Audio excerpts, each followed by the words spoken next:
Hey everyone, welcome back to another video. If anyone's new to the channel, I'm Shanmukh, currently pursuing my Masters in Mechanical Engineering at Clemson University, and I'm in my third semester. I just finished my first academic year, and right now I'm in my start of the second academic year. So in this video, I'm going to give you a list of things that one needs to do if the person has arrived in United States as a student for their masters or probably bachelor's, because this is going to be general. It's not going to be specific only to the masters. So yeah, let's start with the apartment stay. Before that, I would suggest any student who is coming to US to have their apartment booked or at least signed the lease even before they've arrived in US, because no one wants to stay in Airbnb or hotels and then search for the apartments. It's gonna cost you a lot. So I would suggest if you have a chance, not if you have a chance, you can do it. I've seen almost everyone do it, because you can contact your seniors through LinkedIn, ask them what are the closest property managements or what are the property management that deals with the apartments in the neighborhood, and then contact them for an apartment, and you can get a virtual tour of an apartment or ask a senior to check if the apartment is good, and then you can go ahead and sign the lease after reading it. So I would say get an apartment before even you come to US, and then once you reach US, go to the property management. Since you already signed the lease, I think the only formality that is left is to make the payment and then get an inspection list from them. So once you make the payment, you'll have a certain time, probably like a week or two or even less. Like we had 5 days to write down every flaw in the apartment and then give it back to them. If you don't write it properly, or if you did not write any flaw, it'll be counted as you have damaged that particular part of the apartment, and the cost to repair it will be deducted from your security deposit. So make sure you do it properly. So what I did was I had an inspection list, but the inspection list was very small, which they gave it to me. So I just pinned out a paper from my book and then wrote down each and every flaw, took pictures, took videos and phone. I think that should be more appropriate thing to do, because you can show them what exactly is flaw, because it's hard to articulate or explain some things which you see in the apartment.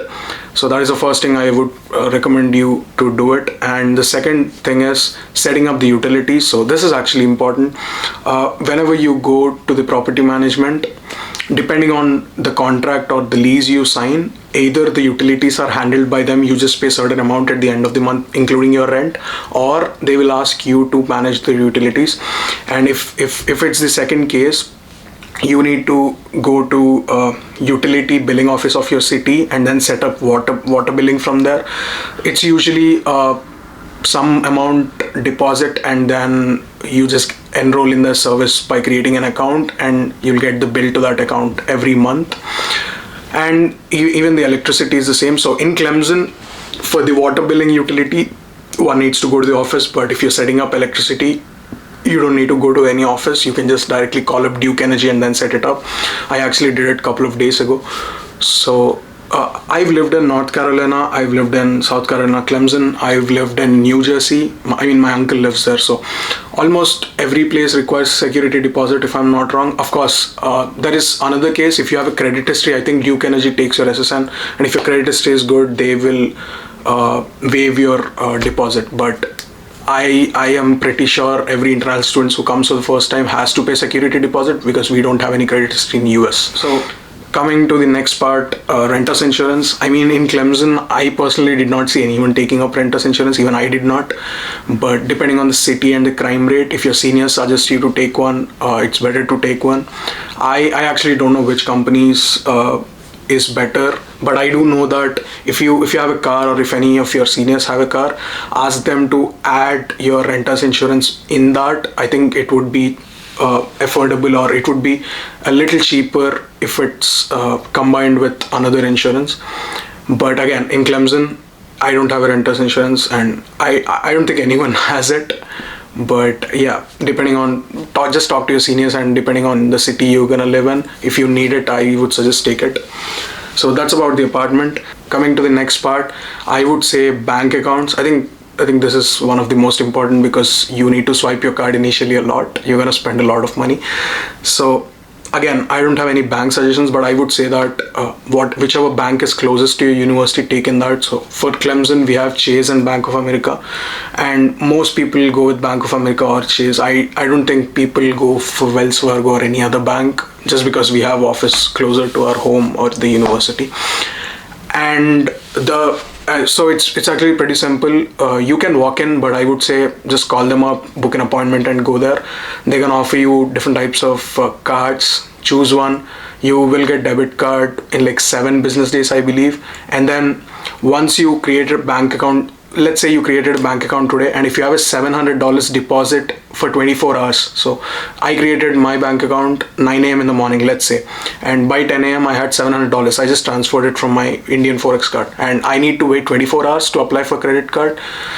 So tomorrow morning 10 a.m. I can go to the bank and apply for the credit card, and I think credit card usually takes same 4 to 5 business days, I believe. I'm not sure, but yeah. Even before your actual cards come in, if your phone has NFC, you can actually add digital wallet and you can just tap in wherever you go. So that is actually a good thing. I use that for like first initial 3 days, the debit card. So bank accounts is a major thing. And take the credit card from the same bank. I mean, there are different options. Discover, Zolve, I believe. I've been hearing a lot about it, but I don't have any other cards. I only have Bank of America credit card, and I think it does the work for me. And coming to the phone and phone plans, check if your phone is compatible with the carrier you want to go. In Clemson, at least, most students take either Mint Mobile or T-Mobile. I think some of them also take AT&T, but I'm not sure. Verizon, actually we have Verizon office close by, but I don't know if any student takes Verizon. It's mostly Mint or T-Mobile. Mint is like the cheapest of all. I think if you pay about $15 a month, you get 4 GB of internet data and unlimited calls, if I'm not wrong.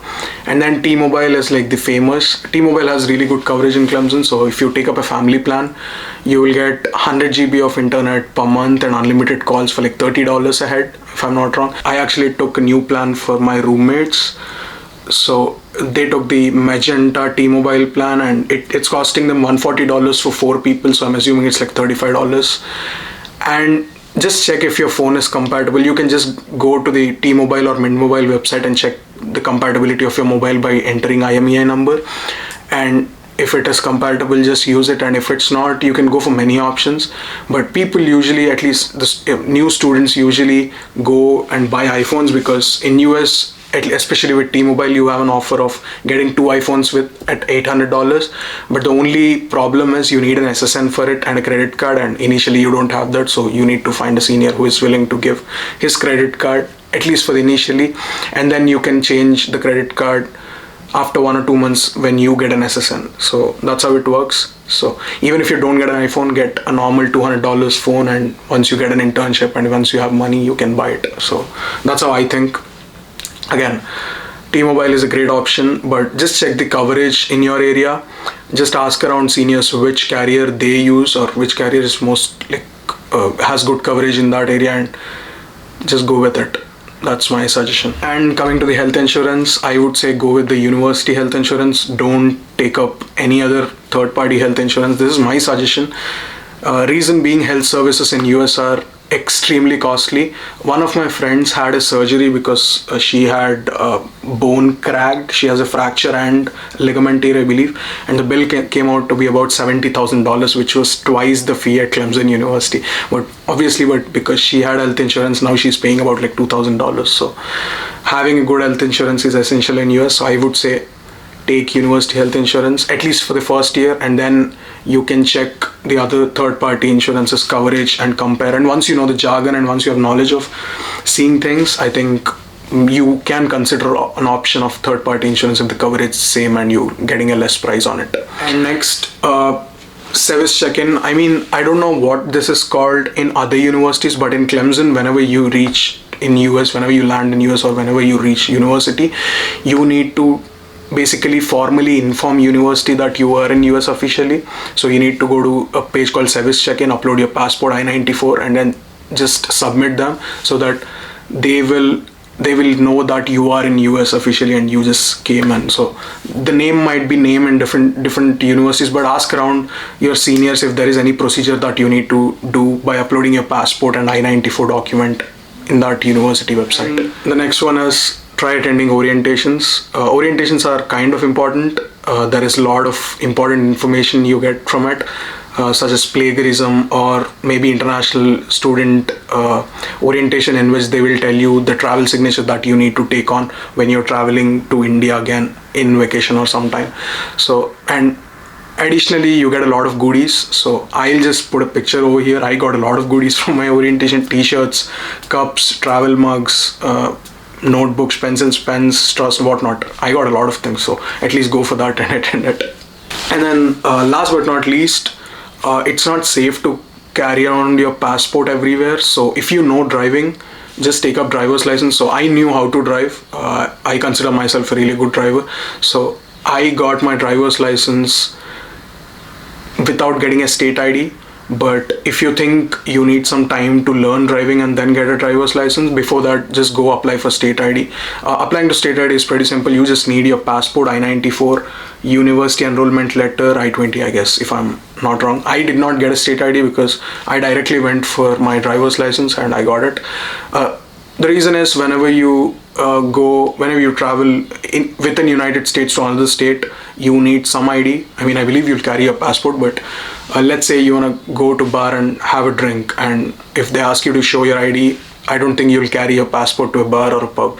So it's always safe to have a state ID, and if you're confident about driving, forget about state ID, directly go for driver's license.